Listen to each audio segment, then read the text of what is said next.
ગમે એને બોલાવે નથી તો બોલાય આવો. ઇમરજન્સી કોને કહેવાય એ મને બધાય સમજાવો ને પ્લીઝ.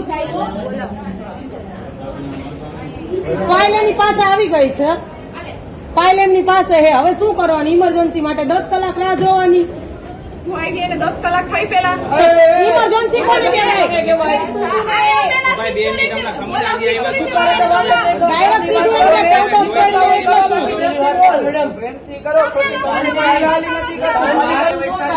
શું બોલી તું? મોડું થાય એમ બોલતો એકવાર, બોલતો હજી. તું અહીંથી નહીં, તું હું બોલી? ફાઇલ લાવ, ફાઇલ લાવ, ફાઇલ આપી દે. જય દ્વારકાધીશ. હું છું મીરા આહિર.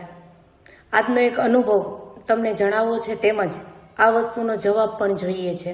કારણ કે આ જવાબ છે ને એ સામાન્ય માણસ સાથે જોડાયેલો છે. સિવિલ હોસ્પિટલમાં ઇમરજન્સીમાં મારા ભાઈને લઈ ગયા. 45 થી 50 મિનિટ અમે લોકોએ ત્યાં આટા માર્યા. કોઈ કેસ ના લખ્યો.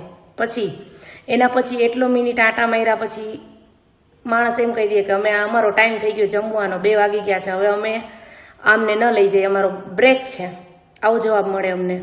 પછી અમે અમારી હાથે લઈ ગયા.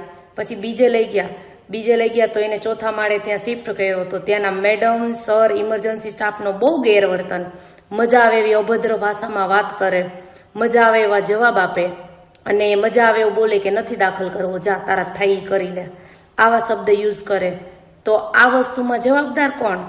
રાજકોટ સિવિલ હોસ્પિટલ જે છે એનું આ જ કામ છે?